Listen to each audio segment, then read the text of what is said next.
مساء الخير متابعيني، شلونكم؟ ان شاء الله الكل بألف صحة وعافية. طبعا اليوم اقدم لكم كيكة المكسرات وكب كيك الكاكاو، من انجح الوصفات عندي اني طبعا، ومعتمدتها وابد ما اغيرها، لكن اغير بالنكهات فقط. هنا أنا عندي 3 بيضات بدرجة حرارة الغرفة. كل المواد عندي 3 بيضات، راح اضيف عليها نص كوب سكر او شكر، واخفقها بالخفاق اليدوي، واضيف لها طبعا وياها الفانيلا، واظل اخفقها لحد ما يتضاعف حجمها ويكون لونها فاتح. بعدين ارجع اضيف لها نص كوب زيت ونص كوب مي او حليب سائل اللي متوفر عندكم، او عصير همينة براحتكم. واضيف لها عندي كيس بيكنج باودر، واخلي لها كوب طحين. الكوب الطحين تردون تنخلوه وتنزلوه مباشرة، ماكو مشكلة. اني بالنسبة لي اني واخفق انزل خاشوقة خاشوقة، على مود لا افقد الهواء اللي بداخل الكيك، على مود تطلع عندي كيكة هشة وترفة تكون مثل الاسفنجية. هاي هي كل المواد، ان شاء الله تعجبكم وما بيها اي تعقيدات، وراح اكتب لكم اياها بصندوق الوصف حتى تستفادون من عندها. طبعا هاي كيكة المكسرات اني خليتها، حبيتها تكون بنكهة الفانيلا، وحبيت اسوي الكب كيك بالكاكاو. طبعا هنا مشغلة اني الفرن على درجة حرارة 180، بس من ادخل القالب مال الكيك انصيها اقل من 180، 170، 160، يعني تكون النار هادئة على مود تستوي براحتها، ويطلع لي لونها ذهبي حلو، ما اريد يصير بيها يعني لون غامق. وطبعا راح اضيف لها مكسرات، انتو شنو المكسرات المتوفرة عندكم خلوها، واذا ما عندكم ما باللازم يعني. هنا انا عندي هذا القالب فافون، طبعا من انجح الكيكات تطلع من القوالب الفافون، لان توزيع الحرارة مالته يكون متساوي، ويطلع عندكم الكيك لونه اشقر وكلش حلو. خليت لها ما يقارب خاشوقة اكل راشي، وزعته بالقالب ونزلت الخليط، وراح اخلي على الوجه المكسرات واقول لها باي باي وروحي للفرن، واعوفها تقريبا بالفرن، ما افتح عليها ابدا لمدة نص ساعة الى تقريبا، يعني ما توصل ل3 4 ساعة مستحيل، لان هي تعتبر كيكة صغيرة ومقاديرها بسيطة. انتو طبعا كل من حسب فرنه ويراقب الكيك مالته، بس مو اقل من النص ساعة. نص ساعة وراها يلا تقدرون تختبرون الكيكة.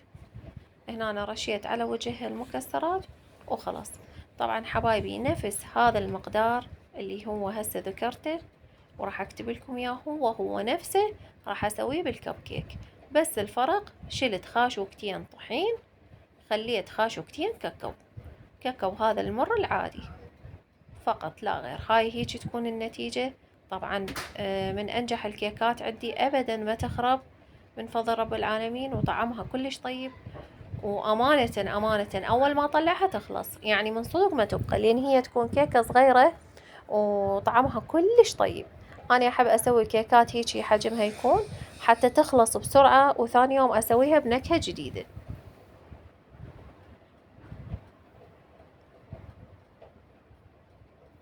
وهنا حبايبي سويت الخليط مال الكب كيك. طبعا انتو تقدرون تضاعفون المواد وتسووها، تسوون المقدار وتقسموه وتضيفون نص كاكاو ونص سادة أبيض، بس أنا حكم الفرن مالتي صغير ما يتحمل قالب الكيك ويا صينية الكب كيك، فاضطريت بالبداية أسوي خليط الكيك وأدخله للفرن، وبعدين أسوي خليط الكب كيك، لكن هو نفس المقدار، بس فرق خاشوقتين كاكاو لا غير. هنا فرغتها هنا حتى أسيطر عليها من أصبها بالأكواب الورقية.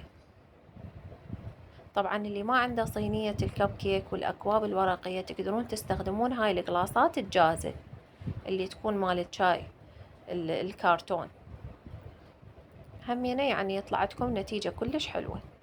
يعني مقبلين على محرم إن شاء الله، وقرايات وهيجي شي أو مواكب تستفادون من عندها. الكب كيك كلش حلو شغله، وحتى اللي يريد يسوي مشروع، يعني بنية تريد تسوي مشروعها بالبيت هم يفيدها. بنات رجاء لا حد يعيب على الصينية مالتي، لأنه والله العظيم هي نظيفة، بس هالقد ما تدخل للفرن وتطلع من كثرة الحرارة يتغير لونها. بس هي أنا ما أحب أبدلها لأنه أصلية، وابدا ما تلشعلي من جوا الكب كيك ويطلع لونها كلش حلو، والحرارة مالتها متساوية، فلهذا السبب اني مستعزة بيها. هنا بنات طلع عندي 12 قطعة كب كيك، وزاد عندي شوية من الخليط، فقلت حرامات ينذب، خليته بهذا الكوب الورقي.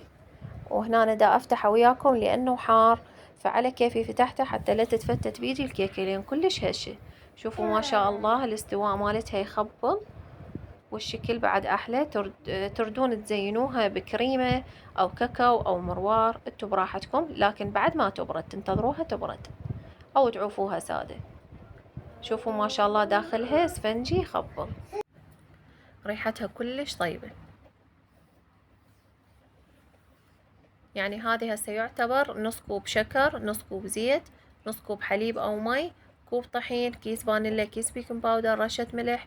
لكن كوب الطحين شلت من عنده خاشوقتين كاكاو، العفو خاشوقتين طحين، ضفت مكانه خاشوقتين كاكاو.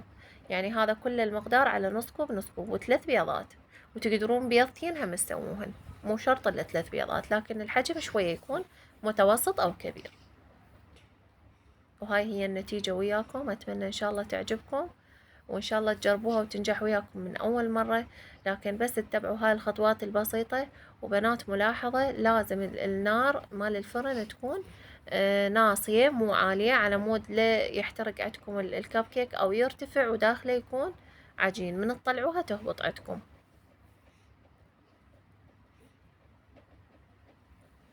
واللي هنا حبايبي أكون وصلت لنهاية الفيديو مالتي، ولا تنسون الصلاة على محمد وآل محمد.